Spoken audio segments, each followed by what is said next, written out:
So Deadpool Wolverine is the newest film in the MCU and the only film in 2024, which is a nice change of pace. We're used to seeing about 20 of these things a year, so it is nice to, you know, kind of go gingerly with it. And it's about Deadpool and Wolverine.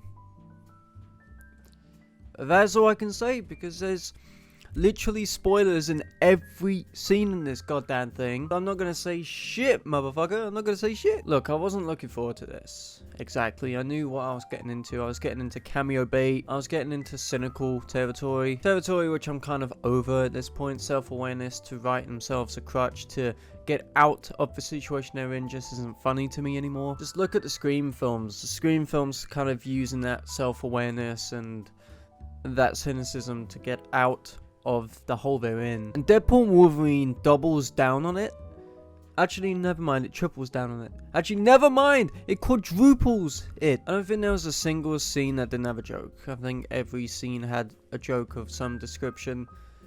And it got kind of tiresome after about 20 minutes. I say 20 minutes because the first 10 minutes or so, the first sequence, it was really good. I'm gonna be honest. Hearing Bye Bye Bye by NSYNC was kind of funny too. I think that kind of used the song in a correct way, and it also shows the tone of the film, shows the tone that it's gonna be a bloody blockbuster and that it's not going to hold back on anything. In terms of Wolverine himself, he shows up about 40 minutes in, or about half an hour in actually. That's not a spoiler or anything, because it is a buddy cop film. It's very reminiscent of, say, 48 Hours, something like that. Maybe Rush Hour, if you're really pushing it. And that element of it is fun, but that's fun in theory.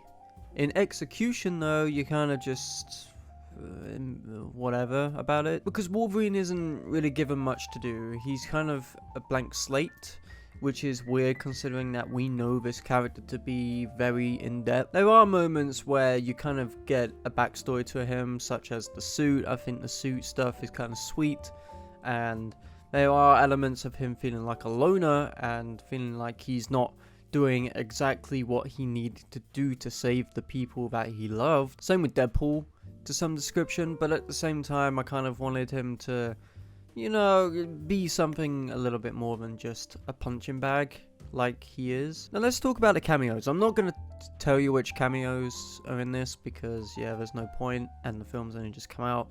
But I want to talk about why cameo bait really annoys me. Yeah. Yeah. Ever since No Way Home, I think Marvel have gone on this trajectory of cameo bait, trying to get people in seats because that's all they can do. Just look at the box office results. The movies which aren't begging on people to show up don't make money, but as soon as someone does show up, yeah, they make a lot of money. No Way Home started it, Multiverse of Madness continued it, and Deadpool and Wolverine flunked it. They flunked it. It's a fluke. It's a cosmic fluke, because it's literally, they are in purgatory. They are in the void, if you will. An area where anybody can show up, and boy, do they show up. And I'm gonna be honest, I fell for one of the cameos. I actually enjoyed one of the cameos.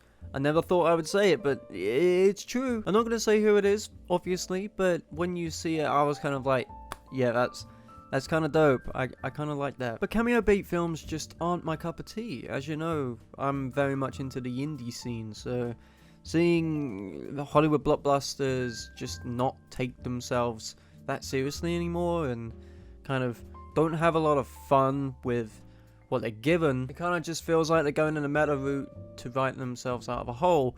Especially this one, because it was a writer's strike film. It was being written during the writer's strike, and of course the writer's strike happened, so they couldn't write it. Ryan Reynolds couldn't do any of the improv, etc. And boy, you can tell that some of the jokes do not land, and I mean like 80% of them. It borders on parody after a while, and it borders on sort of annoyance after about 20 minutes. And I get that's what Deadpool is, right? Deadpool is that character to kind of pick holes in things. He's a fourth wall breaker, he always has been, and that's what worked in the first film for me. I think it was kind of a fresh thing to see in the first film. Second film, not so much. Third film, kind of worse. So yeah, there are things I enjoyed about this. The opening sequence was really fun. I just wish the rest of the movie was like that. I liked one of the cameos. I think one of the cameos actually developed into something cool. And it's cool to see Hugh Jackman back, I guess. But the film itself is a mess. It's very gingerly paced. It doesn't take its time, and boy, it drags. It's edited by the guy who did the new Ghostbusters, so take that what you will. But yeah, I'm kind of over movies which use cameos to bait people into spending their hard-earned World War II pennies. I'm just kind of like, yeah, they are what they are. If you guys like it, then that is perfectly fine, and I'm really happy for you guys. But for me, it's just kind of, I'm over it, and I'm kind of bored.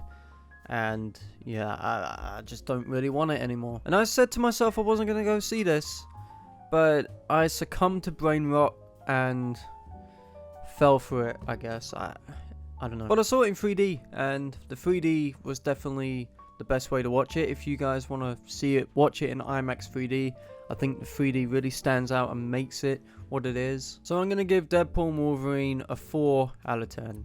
Not the worst thing in the world. I've seen a lot worse things out of the MCU, specifically the Marvels. I'm looking at you, but it was just a letdown, and I think a lot of it is to do with the fact that there was a writer's strike. I want to see what this would look like if there wasn't that strike, what happened. But yeah, thank you guys for watching this video. Don't forget to like, comment, and subscribe, and watch Deadpool Wolverine and form your own opinion.